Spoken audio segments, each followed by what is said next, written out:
Bonjour à tous, ça me fait plaisir de vous accueillir dans cette formation qui est la rééducation périnéale et pelvienne, une précieuse alliée pour une sexualité épanouie et sans douleur, qui est présentée par Cigonia, qui est un centre d'expertise en rééducation périnéale qui est situé en Estrie.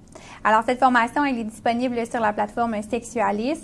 Elle s'adresse à vous, professionnels reliés au domaine de la sexologie, donc que ce soit les sexologues, psychothérapeutes, psychologues, etc.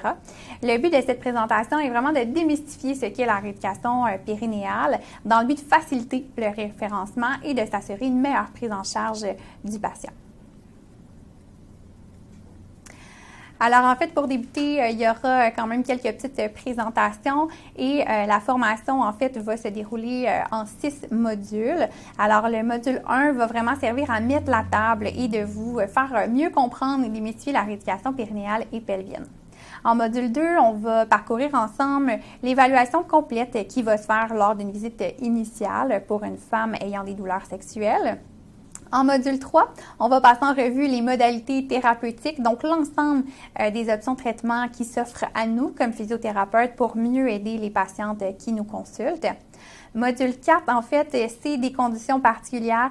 Il y a quand même 4 types de clientèle que je voulais aborder avec vous de façon un petit peu plus précise. Alors, ces clientèles-là vont avoir des besoins particuliers et vont nécessiter en fait qu'on personnalise notre approche et qu'on bonifie finalement nos enseignements. Les 4 premiers modules sont quand même plus colosses en termes de contenu théorique. Ça va permettre de bien expliquer la prise en charge chez la femme avec des douleurs sexuelles, puisque c'est la majorité de notre clientèle, mais aussi parce que c'est le mandat du jour. Le module 5 va nous permettre d'aller faire un bref survol finalement des problématiques masculines. Je ne pouvais pas passer à côté quand même de vous parler de quelques problématiques. Et finalement, le module 6 en terminant va servir vraiment à définir le référencement en physiothérapie. Donc, quand référer, qui référer et surtout comment bien le faire pour favoriser la collaboration professionnelle. Alors, à la fin de cette présentation, vous serez en mesure de décrire la rééducation périnéale et pelvienne. Vous allez pouvoir mieux comprendre toute la prise en charge en physiothérapie. Vous pourrez identifier les patients qui vont bénéficier de cette approche-là et surtout référer adéquatement un patient qui va en bénéficier.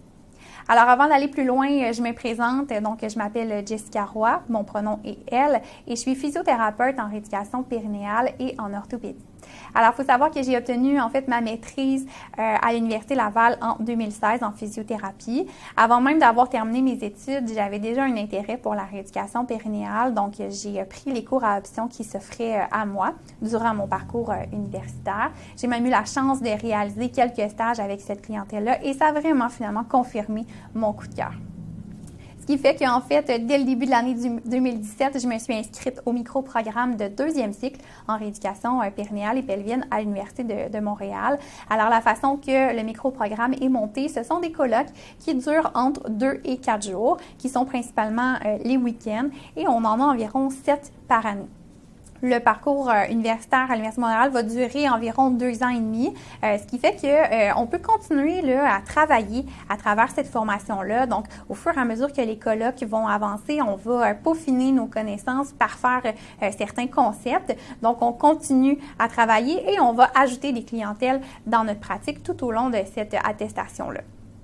Je me suis impliquée dans plusieurs projets de recherche au laboratoire de recherche en urogynécologie où je suis ici directement à Sherbrooke. Donc, la pratique de la physiothérapie est basée sur les données probantes. Donc, c'était pour moi un honneur de pouvoir contribuer finalement à ces différentes études-là pour améliorer les données probantes. Maintenant que je suis graduée du micro-programme de l'Université de Montréal, je me suis impliquée dans l'enseignement aussi, donc en termes de superviseur de laboratoire, là, pour aider celles qui étudient actuellement à bonifier finalement avec mon expérience clinique. Et finalement, mon quotidien, c'est vraiment de côtoyer cette clientèle-là à temps plein, autant chez l'homme que chez la femme. Et j'ai un volet aussi d'expertise en orthopédie.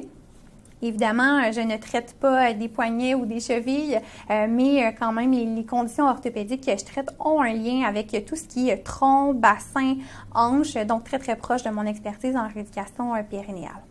J'aimerais remercier en fait Olivia Dubois, qui est ma collègue, qui est docteure en physiothérapie, donc en rééducation périnéale et en orthopédie, qui a été co-autrice de la formation avec moi. Et j'aimerais également remercier Marie-Ève Prince et Rachel Wallen, deux de mes collègues qui m'ont aidé vraiment au niveau du contenu et aussi de la présentation de la formation.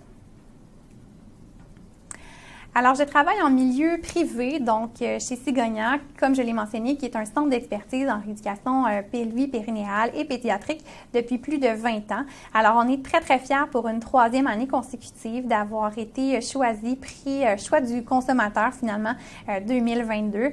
C'est par cette même occasion-là qu'on a appris qu'on était le plus grand centre d'expertise en rééducation périnéale et pelvienne au Canada, puisqu'on compte plus de 18 physiothérapeutes dans notre équipe. Oui, on a beaucoup de physiothérapeutes, mais on a également des ostéopathes, des massothérapeutes, sexologues, psychologues, infirmières, accompagnantes à la naissance et même acupunctrices. Alors, le travail d'équipe, ça nous connaît bien. On travaille en étroite collaboration là, à tous les jours avec les différents médecins de famille de la région, mais également les médecins spécialistes qui vont nous référer, donc que ce soit en urologie, en gynécologie ou en gastro-entérologie. Et effectivement, la clinique, donc plusieurs physiothérapeutes de la clinique qui sont impliqués là, activement dans les projets de recherche au laboratoire en urogynécologie du CHU. Alors, je vous invite à visionner cette vidéo du choix du consommateur qui a été tournée finalement lors de la remise du prix. Vous allez retrouver Marie-Ève Prince qui est la propriétaire finalement et la physiothérapeute, mais physiothérapeute et propriétaire de la clinique Cigogna. Elle met en lumière l'histoire de Cigogna, mais également en fait comment la clinique a fait pour acquérir la notoriété qu'elle a aujourd'hui.